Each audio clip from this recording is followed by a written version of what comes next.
Chapter 19. Victor. I'm a little surprised to find the study empty when I arrive.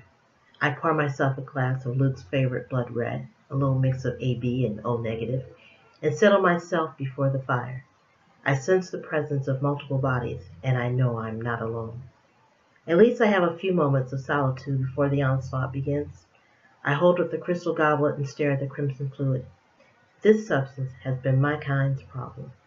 We're so tempted by it, so willing to put aside common sense for a moment of pleasure, the divine nectar of the undead. Honestly, we're no better than human alcoholics. In the throes of addiction, humans will do whatever it takes to get their next drink. Vampires aren't a hell of a lot better.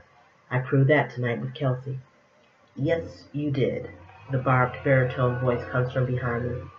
It didn't take long for you to return, I say without looking at him. The towering vamp takes the vacant seat across from me. Luke reaches for the decanter on the nearby side table and pours himself a glass of red.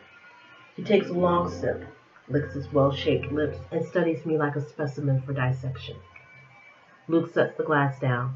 He takes a painfully drawn-out minute to wipe the liquid from his mouth, examining the residue before licking it off his fingers. Finally, he clears his throat and utters, "Do you realize the trouble your disobedience has caused me?" "Are you really going to make this about you?" I say. "When you're head of the coven, you'll understand.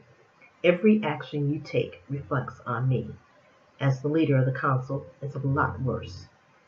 Speaking of council, I need your permission." Luke steeples his fingers and leans back. "Of course you do, but why should I give it? You and your little succubus broke the rules. This can't go unpunished. We can't let anyone think I'm weak when it comes to you. You can do whatever you want. You're supposed to be the leader." "True, but this matter also concerns an Ajax. I swear if I hear that demon's name one more time, I'll rip somebody's throat. Why does it concern him? You defiled his son's consort. The Ajax will want to weigh in his opinion. If he thinks he should be punished, I can't go against him." I set my glass down. "And that's that? He wins?" "In a matter of speaking." Luke takes a sip from the glass. "You should get some rest. We have lots of work to do tomorrow to fix your problem. I don't know what I'll be able to do, but I'll do what I can." I pick up my glass and head for the stairs. If only alcohol still tasted good, I might be able to forget my predicament for a few hours. Luke conveniently left out pertinent details last night. Surely he was aware of what lay ahead of me. My agony began with the rising of the sun. Intense pain, like fire, radiates through my veins. I haven't felt this since I first became undead. I lay back on my bed and try to focus. I can't even make out the voices in the house. It sounds like a jumble of sounds, each getting louder and louder. The noise is mild compared to the raging hunger. I'm so famished that my muscles quake like an addict in need of a fix. On the nightstand is the decanter I keep for early morning feeding. My gray hand shakes trying to pour a glass. Screw it. I turn the bottle up to my quivering lips. The liquid scorches my tongue as soon as it hits. I spit out chunks of blood. What the hell is wrong with me? I try again with worse results. My throat closes as if it's refusing the life-giving fluid. The smell turns my stomach and I'm dry heaving. Each convulsion threatens to rip apart my insides. I scream for Beaumont within my mind. In seconds, the door to my room burst open. "What is it, Master Victor?" I can't speak. Pain grips my body and it caves in on itself. I'm too weak to raise my head. Beaumont's footsteps approach the bed. "Ah, tell me you didn't feed upon the succubus." "It's not a question. If it is, I don't think he's waiting for an answer. Try to lie still. I shall return." An eternity seems to pass before Beaumont returns. The sweet smell of ambrosia rouses me from my stupor. The mattress dips beside me and a hand grasps my elbow. I can only assume it's him helping me to sit up. My vision is too blurred to make out any details. "Here, drink this." He forces a shot glass of crimson into my hand. I look at the swirling liquid. Slowly, I lift it to my mouth and take a sip. It doesn't curdle. It doesn't burn. Instead, its delicate flavor is smooth like silk. I inhale the heavenly aroma. This is like drinking in sunshine. "Many years ago," the ancient begins, "I met a creature, a succubus, unlike any I had ever encountered.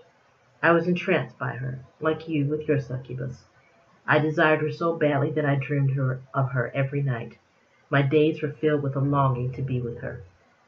Beaumont notices my empty glass. He removes the stopper from a Gothic crystal decanter wrapped in silver wire and pours me a refill. My elders warned me that her blood is extremely addictive. One drop changes a vampire into a fiend, craving Lillian blood constantly until you plummet into insanity. No one warned me. I told you to leave the succubus alone. You should have said more. He shrugs. Perhaps. In the past, however, when I gave you details about what you shouldn't do, it only served to make you determined. I tried a different tactic this time. I failed. I sip again from the glass. I close my eyes and savor the rich decadence. So, what happened with you and the succubus? I didn't heed the warning.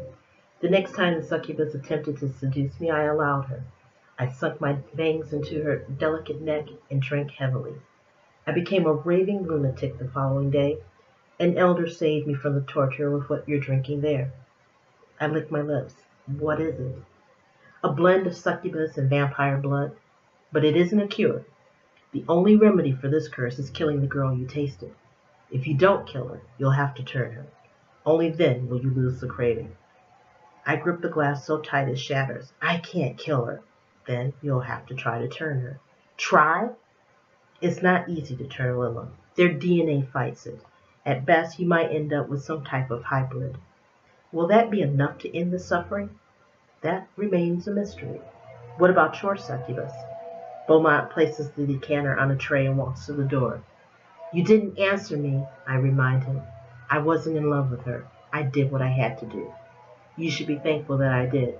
She contributed to the cocktail I gave you.